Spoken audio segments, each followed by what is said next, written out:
politics and sport should never mix is the hoary old chestnut, but they always do. It's a thrilling concoction. In just under 3 weeks, the World Cup kicks off in Russia, and while I can't vouch for the quality of the footy, the whole extravaganza is likely to be edge-of-the-seat stuff. At the end, Vladimir Putin will either be grinning like a creamed-up cat or grinding his teeth in rage, lamenting about what might have been. Never has there been a backdrop quite like this.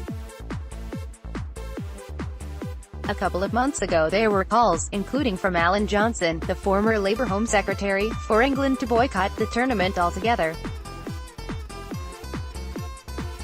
This wasn't to save us the pain of going out on penalties in the quarter-finals, but because the host nation had just been accused by our Prime Minister of poisoning an ex-spy and his daughter with a deadly Novichok nerve agent in Salisbury.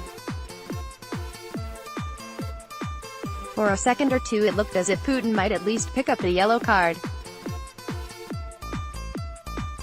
While we agree that sport can help build metaphorical bridges, as long as Putin is blowing up real ones in Syria, we cannot pretend this World Cup is just like any other major sporting event, MEP said in an open letter, moving swiftly on from Wiltshire to Doma. As the pace quickened, Boris couldn't wait to come off the bench and immediately upped the tempo by comparing the Russian World Cup with Hitler's 1936 Olympics, saying he would hold Moscow responsible for the safety of England fans.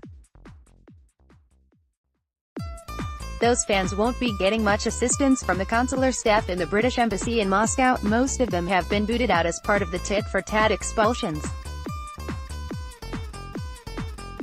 Meanwhile, the England gaffer, Gareth Southgate, who apparently watches Newsnight as well as Monday Night Football, has reminded fans they are ambassadors for the country, as much as the team. In other words, it might be wise not to sing 10 German bombers while draping the St. George's Cross over public spaces in Volgograd, formerly Stalingrad, the site of the bloodiest battle of the Second World War, where an estimated 2 million German and Soviet soldiers lost their lives. As it happens, England play their first match in this evocative city, where an 85-meter statue erected in 1959, the Motherland calls, commemorates the fallen by depicting a woman brandishing a sword. It doesn't help that England fans were attacked by marauding Russians armed with iron bars in Marseille at the Euros 2 years ago, or that Jane's terrorism. Sunni militants, including Russian jihadists returning from the Middle East, are seen as the main threat. Thousands, mostly from the North Caucasus, have come back from fighting in Iraq and Syria and are reportedly ready to use this chance to assert themselves after 2 failed bids for independence from Moscow in the late 1990s and early 2000s. Fanatics last week promised to behead, among others, Cristiano Ronaldo, and issued a mocked-up photo with a caption that read, "The ground will be filled with your blood." The Foreign Office has said attacks are very likely, and warns generally of anti-British sentiment, while the White House has ratcheted up the tension by saying that if England supporters get into difficulty, we just won't have the wherewithal to help. President Trump, meanwhile, seems to have eyes not on this tournament. Understandable, given that the U.S. failed to qualify and it's not what Americans call football, but the one in 8 years' time, which North America is bidding to host. Its main rival is Morocco, and in his inimitable style the Donald has fired off a threatening tweet warning U.S. allies to use their votes wisely. It'd be a shame if countries that we always support were to lobby against the U.S. bid. Why should we be supporting these countries when they don't support us? I've covered a few World Cups and Euro Championships and have always been grateful for the safety of the press seats, though the RG scribblers did not take kindly to the man from the Express slamming his desk with delight when David Beckham scored a penalty against Argentina in Japan's Sapporo Dome in 2002. This time, all and sundry will be subjected to X-ray scanners, metal detectors, surveillance cameras and barking dogs once the beautiful game gets underway at the Luzhniki Stadium on the 14th of June. Notwithstanding any of this, or George Orwell's line that football is war minus the shooting, World Cups are drama of the highest order, and I can't wait for the off.